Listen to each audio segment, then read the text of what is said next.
Welcome to Suduthanni. இன்னைக்கு நம்ம வீடியோவில் எல்லாரோட ஃபேவரட்டான ஒரு ஸ்வீட் ரெசிபியோட தான் வந்திருக்கேன். ரசகுல்லா எப்படி பண்ணுறதுன்னு பார்க்கலாம்.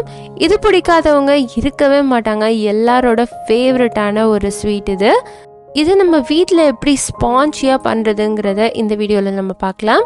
இதோட இன்க்ரீடியன்ஸை நான் டிஸ்கிரிப்ஷன் பாக்ஸில் கொடுக்குறேன். இப்போ வாங்க சேர்ந்து சமைக்கலாம். நான் இன்றைக்கி 1/2 லிட்டர் பாலில் தான் நான் பண்ண போகிறேன். ஸோ நான் ஃபுல் ஃபேட் மில்க் எடுத்திருக்கேன் இன்றைக்கி. இது நல்லா காய்ச்சின பால் தான். ஸோ லைட்டாக ஹீட் பண்ணிவிட்டு இதில் நம்ம வினிகர் சேர்த்துடலாம். வினிகரை நீங்கள் டைரெக்டாக கொஞ்சம் கொஞ்சமாக சேர்க்கலாம். அப்படி இல்லாட்டி கொஞ்சம் தண்ணியில் டைல்யூட் பண்ணிட்டு அதை சேர்க்கலாம். ஃபஸ்ட்டு கொஞ்சமாக சேர்த்து நல்லா மிக்ஸ் பண்ணுங்கள். அப்புறம் திருப்பி இன்னும் கொஞ்சம் சேருங்க. ஸோ கொஞ்சம் கொஞ்சமாக சேர்க்கும் போது மில்க் சாலிட்ஸ்லாம் நல்லா கலெக்ட் ஆகிடும். கொஞ்ச நேரத்துலேயே நல்லா தெரிஞ்சு வந்திருக்கு பாருங்கள். இந்த மாதிரி நல்லா மில்க் சாலிட்ஸ் தனியாக பிரிஞ்சு வந்ததுக்கு அப்புறமா நம்ம இதை ஃபில்டர் பண்ணிக்கலாம். ஒரு மஸ்லின் கிளாத் போட்டு இதை நம்ம ஃபில்டர் பண்ணி எடுத்துக்கலாம். இந்த மாதிரி தண்ணியெலாம் நல்லா வடித்து விட்டுருங்க. இது ரொம்ப சூடாக இருக்கும். ஸோ முடிஞ்ச அளவுக்கு வடிச்சிட்டு இதை ஒரு கோல்ட் வாட்டரில் நம்ம நல்லா வாஷ் பண்ணிடலாம்.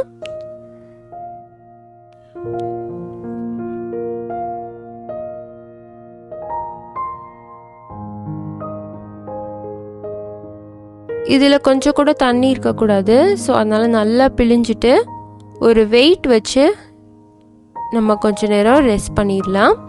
இந்த மாதிரி கல் இல்லாட்டி நீங்கள் ஏதாவது ஒரு பாத்திரத்தில் தண்ணி பிடிச்சி கூட அதை நீங்கள் வச்சிடலாம். இது ஒரு 15 மினிட்ஸ்லேயே தண்ணியெலாம் வந்துடும். ஸோ இது ரெடியாக இருக்குது. இதை நல்லா ஒரு பிளேட்டில் போட்டு பிசைஞ்சு எடுத்துக்கோங்க. ஒரு 5 to 6 மினிட்ஸ் ஒரு தட்டில் போட்டு நல்லா பிசைஞ்சு எடுத்துக்கோங்க. அப்போ தான் நல்லா சாஃப்டான பால்ஸ் கிடைக்கும் உங்களுக்கு, ஸ்பாஞ்சியாக. இந்த பாம் வச்சு நல்லா அமுத்திக்கோங்க. இது நல்லா பிசைய அந்த உதிரியாக வராமல் நல்லா ஒரே பாலாக வந்துடும். உங்களுக்கு இந்த பிசைஞ்சதுக்கு அப்புறமே உங்களுக்கு டிஃப்ரென்ஸ் தெரியும். ஸோ இப்போ இது ரெடியாக இருக்குது. இதை நம்ம குட்டி குட்டி பாலாக பண்ணிக்கலாம். இதை நீங்கள் நல்லா பிசைஞ்சிருந்தீங்கன்னா உங்களுக்கு அந்த கிராக்ஸ் வராமல் ஈவனான பால் கிடைக்கும். பாருங்க, இதில் கிராக்ஸே இருக்காது. இந்த மாதிரி பால்ஸ் பண்ணி ரெடியாக வச்சுக்கோங்க. இருக்கட்டும். அடுத்த ஒரு கடாயில் 1 கப் சர்க்கரை சேர்த்துக்கலாம்.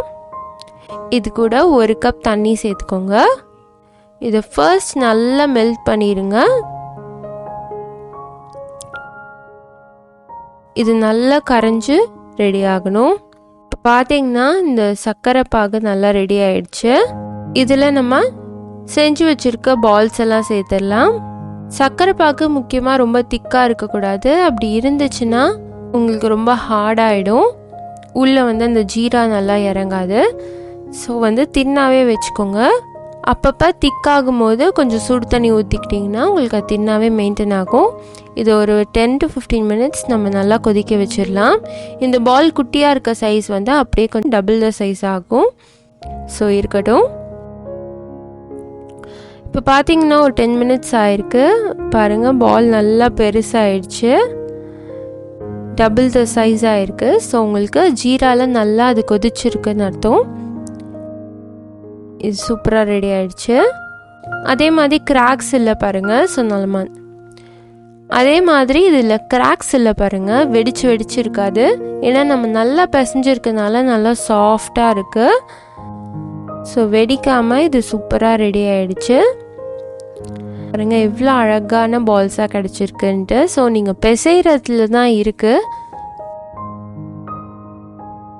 நம்மளோட ரசகுல்லா சூப்பராக ரெடி ஆகிடுச்சு.